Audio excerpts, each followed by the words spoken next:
calling for the banning or calling for the removal of this sentence, that sentence is not the most progressive political strategy, I believe. So you think this book tak perlulah disband? That's not my point. I'm not gonna. Untuk saya, yang penting kita menggunakan kontroversi ini untuk meluaskan pemikiran kami tentang isu bagaimana sejarah itu dibentuk dan how to say represent, not wakili, right? Is represented lah in the public, kan? So that's it. Use it as an opportunity for public education. Representation. What is it? About interlock? Yeah, I think in principle I agree with Sharat.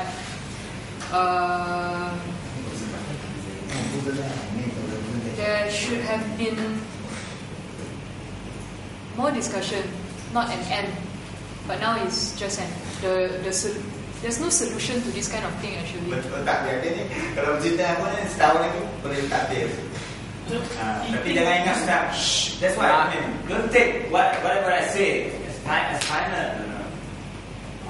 Or whoever I think family termasuk fungsi ni ke kan, dia cakap ni sebagai final, sebagai wahyu. Tak boleh lah. How is interlock related to art, Potan? Because I want to ask about the sensitivity. Because I think half of my friends say it's an art. It's art. So, adakah art itu perlu menyentuh sensitivity? That's my question. Because I want to ask about interlock. Because interlock is a new issues about the sensitivity. And I think it's writing a book, a novel, it says art. So, bagi aku, it's not about sensitivity or art.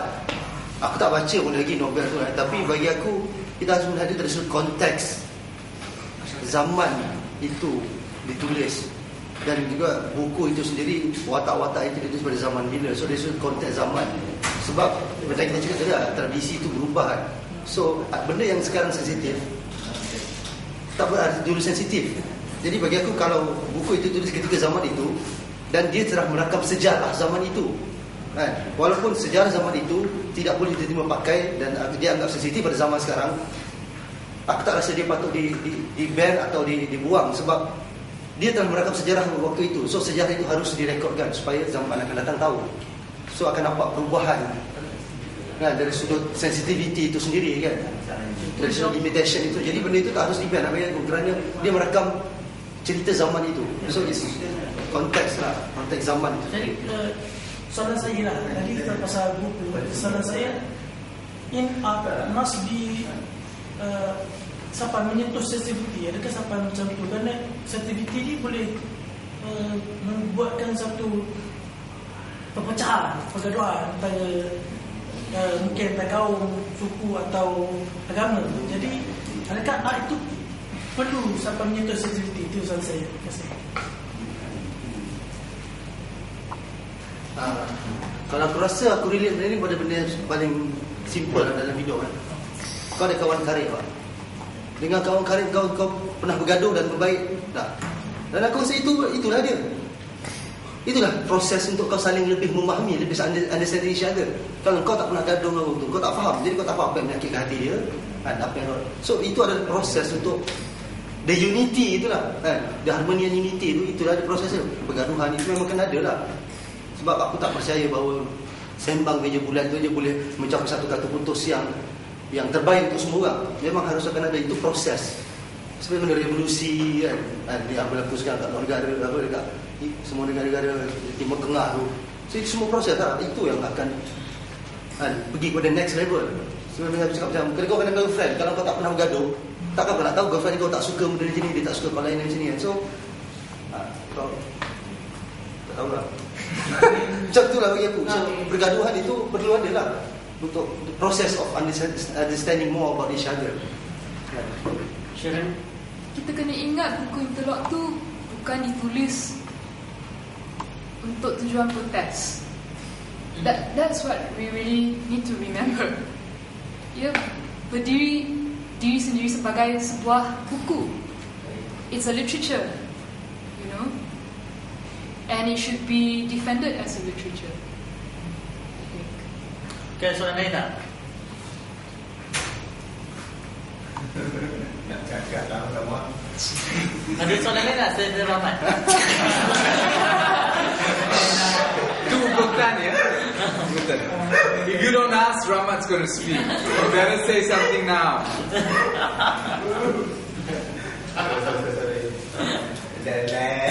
I like to say actually, I think put it very well. I think Buka Jalan was just one of many events. I mean, there's so many things that have happened. People take enormous risks. People have paid enormous prices for the choices they've made in this country, especially over the last couple of years. I mean, Mas, not to point it out, but comes from Sisters in Islam that's never just been strategic in that way of just accepting reality. It's been strategic in that in not accepting the reality, it has chosen to fight in a very wise, clever, judicious way, right?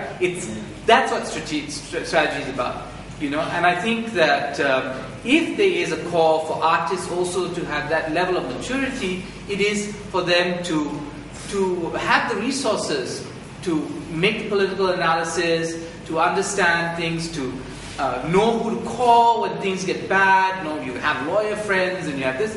And so that it doesn't. And what is true of both the events, there was general panic in both events.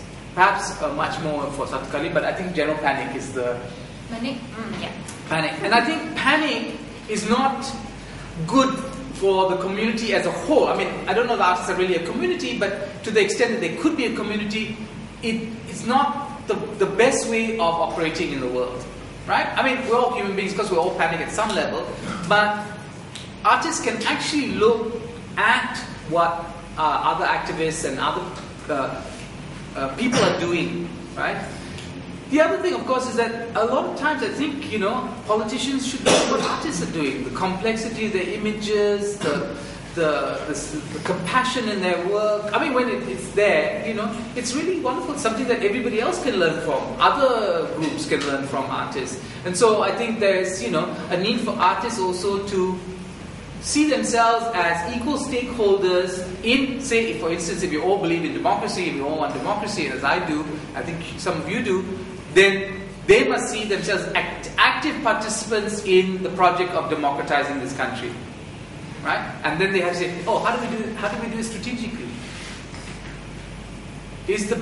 And artists have sometimes often point to the future. They tell you that the issue is not going to simply be the state. It's not going to be police powers.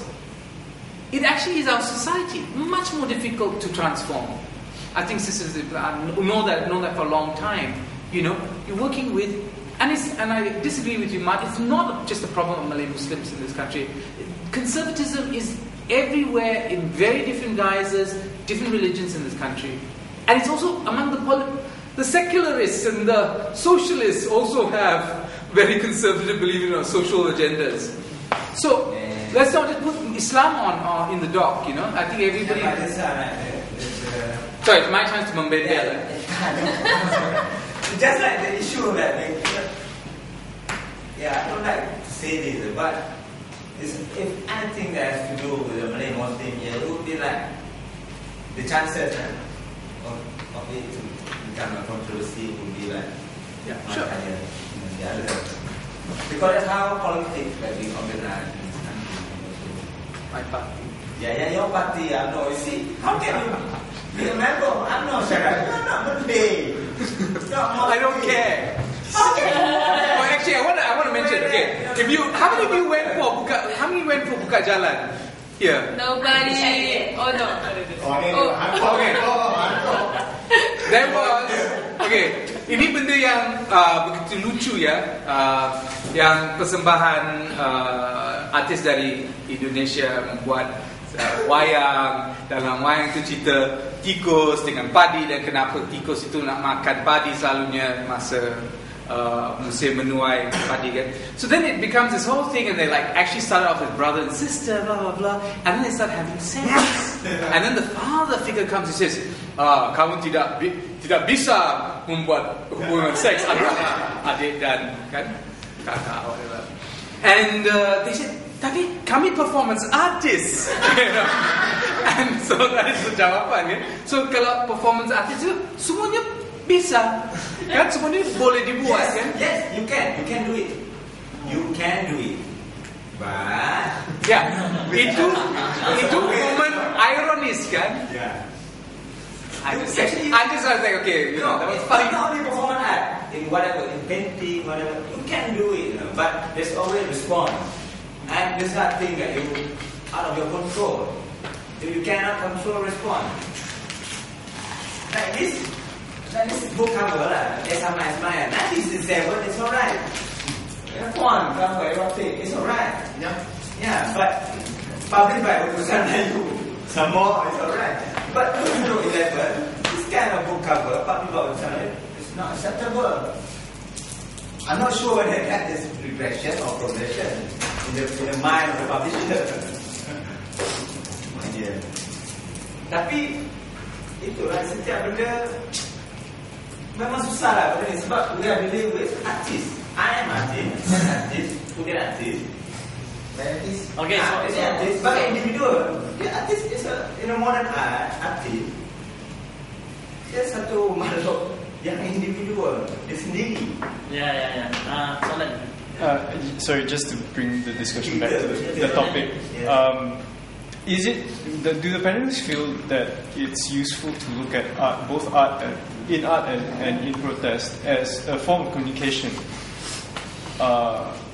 Because even if art is an upswell of the ideas and emotions of an artist, those ideas and those emotions still have to be communicated to an audience, and therefore strategies, like being strategic, is therefore thinking about your audience and what you want to say and how you feel the audience may or may not receive it. It's just being prepared for possible reactions. But that's not only being strategic. I think that's being because take for example, someone's writing a story about some topic, but he or she doesn't know what the topic is. It behoves the writer, therefore, or the artist, to research that topic and to think about how people who might know the subject better might react to his or her representation of that piece of art. So I'm just wondering whether this whole thing about the relationship with the public sphere is about communication between the communication being the guiding light of the creative process. Yeah, does anyone have a... Okay, before jawab. Mungkin ini soalan yang basic ya. Berapa banyak art di Malaysia yang boleh dikategorikan sebagai protest art? I mean, how much of art that's produced in Malaysia, whether it's performance or whatever? 12.6%. Average. Sharon and I just confirmed 12.6%. Now, I can answer it for you. Are you much? To protest? Okay, I wanna. Okay, I have a very quick response to this question, because I think what artists communicate is not just messages, and this is what makes them different from politicians, and understanding the emotional quality of what you're doing, especially in performance like Ayam's, is very important. And when I read Ayam's statement, what I read was a list of kind of codes and things that he had worked out. But what was missing, and I read the statement several times, that what was missing was this real sense of communication, that somehow you didn't really understand what these codes are in your audience. It was just what you thought, and you worked it out, and you wanted to... So you kind of like... you were just doing I'm telling you, if that was your intention, because I know you wrote the statement after the work, right? So you're just kind of like saying, okay, this is what the meaning is. But really, meaning is not fixed, and that's the power of art. But that's also the problem of it. And if it doesn't come bounding back into your face because of it, and you're surprised, you can't be surprised. Where in your statement is a recognition of this really complex relationship people have to these things, the azan, to your body, to pain. I watched it and it was really powerful because there your body's in this really strange, thing, and I was feeling it for you. But really, in your statement, there is no sense of that complexity, of the dynamic of meanings that were being created by you. You know what I mean? So you have to see by yourself, actually. I saw it. What do you mean? I mean, for the other person, right? Yeah. You cannot just understand by reading the statement, because for me, that's one performance art. I mean, you have to be there and feel it. Yeah, but you should know what people will respond. You have some idea. Okay, kalau aku buat macam ni, orang akan tindakan dia apa, respon dia apa. Itu je. Tak, masalahnya aku cakap juga, aku nak mau mabuk, relax, festival party. Tapi akhirnya sampai sekarang aku bersedih. Aku cakap juga, aku sedih sampai sekarang. Dan aku tak tahu next macam mana nak kena festival apa ni. So orang tak minat performance art. Aku cakap sudah, kau tak minat performance art. Unless it will serve your interest. Jadi details lah Muhammad cakap macam tu Mat. Apa dia? Komplain details lah cakap macam tu. Okay, apa yang kau cakap? Mat, kalau perang pintu ni Mat, perang pintu ni kan. Lepas tu aku kat ni performance art ke tak? Tak ada, sekarang kenapa kau cakap aku? Okey, sekarang bila aku nak menyusun datuk acara. Aku nak menyusun datuk acara. Tak, kau rasa kau lagi waras dari orang lain tau. Kau cakap pun tadi aku tak waras. Cakap aku tak waras. Tadi kan kau cakap pangkat tu, kalau orang waras dia boleh terima lah. Maknanya kau rasa kau lagi waras dari pangkat tu. Kau tak fikir ke pangkat tu sebenarnya dia takut hilang kerja je. Pagan aku hilang kerja? Iyalah, dah dia tugas dia untuk jangan ada apa-apa kan. Katakan dia punya Syafin, dia buat tu dia tak peduli pun pasal ayam ni nak mogel ke apa, tuan diri lah. Sekarang dia takut hilang kerja je. Dah, dia cakap dengan aku. Masalahnya aku sekarang jadi pening, jadi orang tengah mazat. Yang satu yang mengugut macam ni, kau suruh kawan kau tu belah, suruh mamak tu belah. Yalah, dia takut hilang kerja lah tu. Dia dah buka baju ni, ni sulam macam tadi kan. Aku buat macam ni kan, aku selalu bawa kat luar kan. Contoh tak ada organizer, dia sound tak, sekarang ni nak bercerita tentang Mat, cerita acara performance art. Okay, maybe you can Musa nak organize acara performance art. There was a question and okay.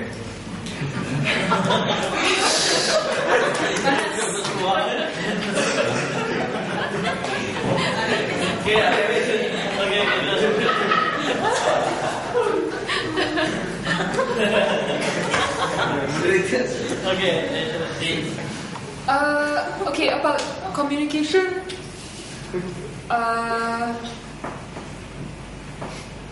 Actually, yeah, I want to talk more about the example I gave earlier about the cartoonists.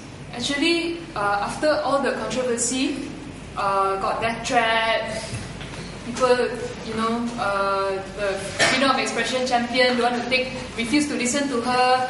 Ask her why you say sorry, why you so weak. Actually, she went to talk to an Islamic leader in a center for Islamic relations, and she apologized to him, and they went out for dinner.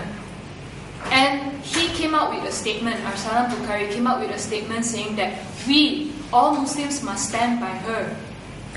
So, ultimately, I wonder what would have happened if, before she drew the cartoon, she went to sit down, have dinner first, talk, to find out the measurement, so that you kind of know. But I'm not saying that after that you cannot do it, but if you do it, then at least, there's a, I don't know, maybe that is a, prepare for the consequences. Just a preparation for the consequences. Because all artists need to be prepared, that's all. You, for the best, for the worst, just be prepared. Then you can take it whatever. Orang nak pukul, you can take it. Orang nak marah, you can take it. Kalau orang tak nak jadi kawan pun, you can take it. You know what I mean or not? You know what I mean? Not just you, but all artists. Dah. Rasa tak ada soalan lagi kan? Kat luar. Kalau sambung sebelah luar. Okey, apa ni? Mungkin saya buat rumusan je lah. Tapi ni bukan satu kesimpulan final. Jadi kena panggil kat luar pula kan. Okey. Art kuantitas dan Sphere ni memang dia satu polemik sebab nilai art dengan nilai public itu berlainan. So persoalan ni macam mana kita nak menguruskan antara nilai hasil karya tu dengan nilai public. Sebab tu kalau kita tengok public sphere ni siapa digagaskan oleh Habermas daripada Frankfurt. Kenapa kita kata kenapa public sphere ni penting? Public sphere ni bukan public space, tapi public sphere ni adalah macam mana ada satu keadaan di mana manusia disetara untuk berwacana, diskusif ataupun istilah dia deliberative komunikasi, demokrasi deliberatif. So seharusnya ataupun idealnya art ini dibincangkan secara adil tanpa ada satu nilai yang dominan antara nilai yang lain. Rahmat dia mengangkat satu nilai, masyarakat mengangkat satu nilai. Nilai itu setara. Bukannya rahmat nilai dia lebih rendah daripada nilai yang di atas. So, apa yang Habermas cakap ni, Habermas tidak meletakkan apa art yang harusnya ada pada masyarakat. Habermas tidak bercakap tentang itu. Habermas tidak memberikan satu jawapan, tapi Habermas mengatakan cara untuk kita mengangkat satu nilai art ataupun seni itu adalah melalui tindakan komunikatif, dan tindakan komunikatif itu hanya boleh diusahakan dengan public sphere. So kalau ada perbincangan lain kita boleh sambung sebab rasa dah suntuk masa. Sebelum tu saya nak terima kasih kepada ketiga-tiga finalis.